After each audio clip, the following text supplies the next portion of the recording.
So na-recall na ko nga pagbago kong panganak si Jimmy kanang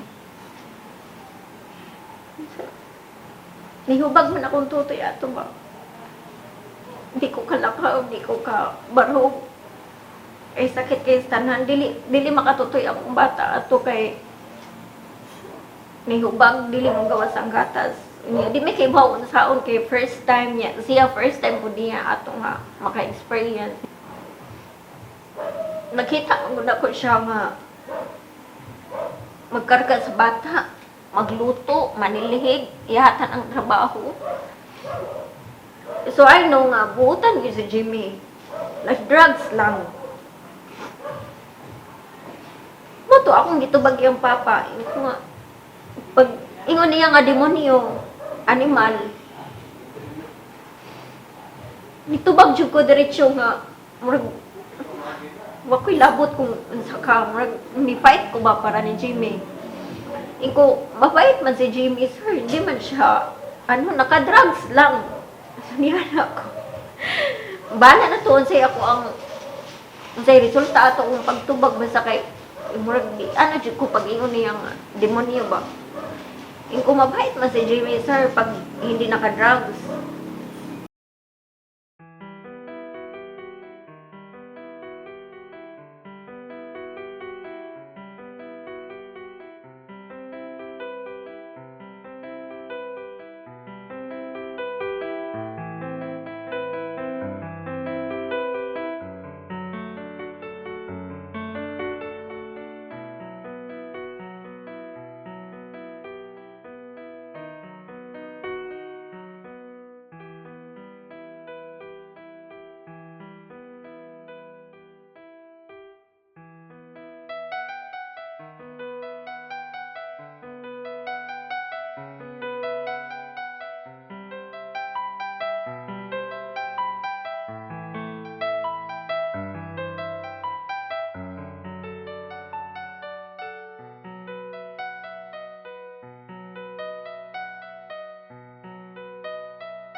angry.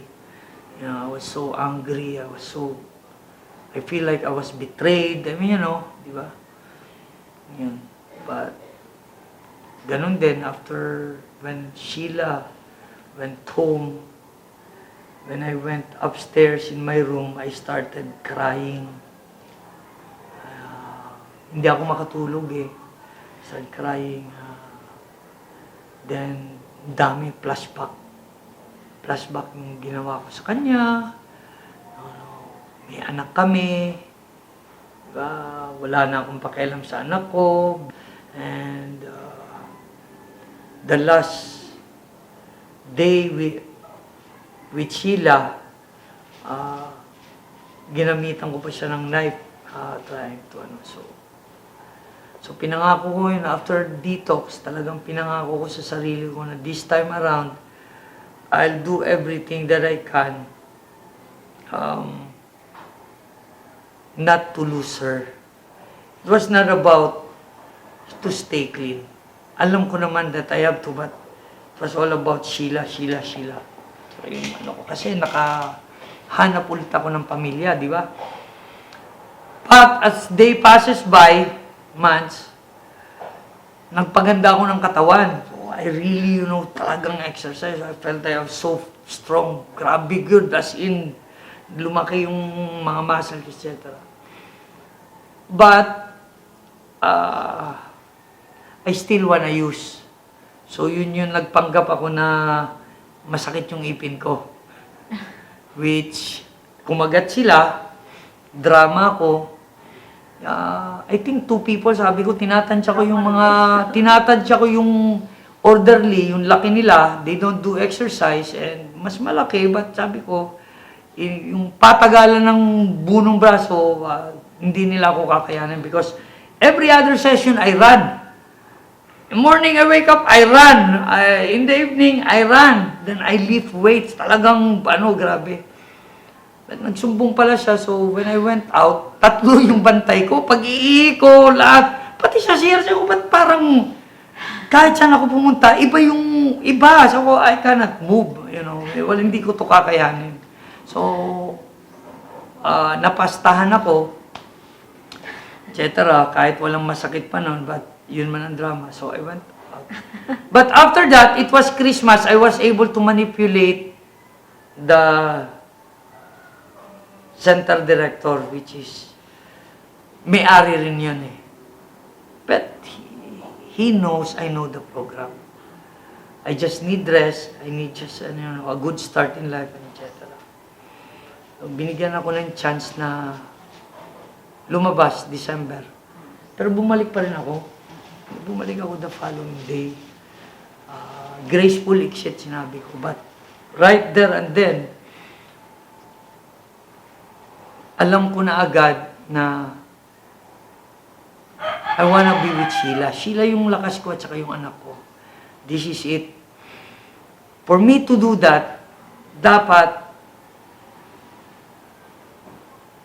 I have to try new things. I have to, when people invite me, I have to be readily available in everything. As long as it's not family time, eating time, and rest time ko. So, yan 3 yan.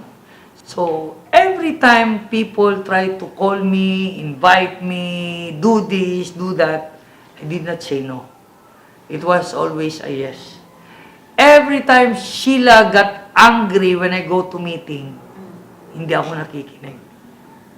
But, I soon realized, my sponsor did not tell me this. I soon realized that when you are in recovery, meeting is not enough. If your commitment to the meeting is 100%, your commitment to your wife, your kids, your family must be as equal as your recovery. Para hindi sila magalit na nagmi-meeting ako binibigyan ko ng oras yung meeting ko. I have to give equal amount of quality time. Sila, yung family ko. Kasi noon, hindi eh. Sometimes I'm at home, but it's like I'm not there. Hindi ko nilalaro yung bata, hindi ako nakikipag-usap, may sarili akong mundo. Even until I was able to bump to this person, sabi ko, okay, boss, how could I be happy being at home and how could I make my wife happy? Ano mo sabi nung kaibigan ko? Typical man, ang hawak remote control at ang pinanonood niya yung mga gusto niya.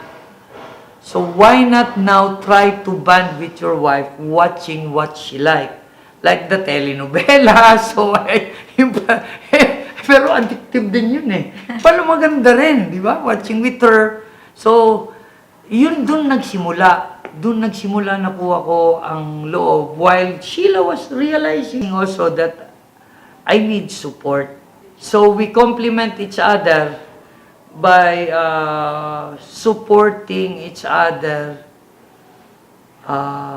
sa mga araw-araw na ginagawa namin. Like me, I need meetings, I need to help newcomers for me to not to forget na, you know, where I came from. And at the same time, tinutulungan ko siyang mag-grocery, mamalengke, take care of my kids. Doon kami nagsimula. So, hindi lang doon nag-stop yung kalbaryo usually ni Sheila. Why? Because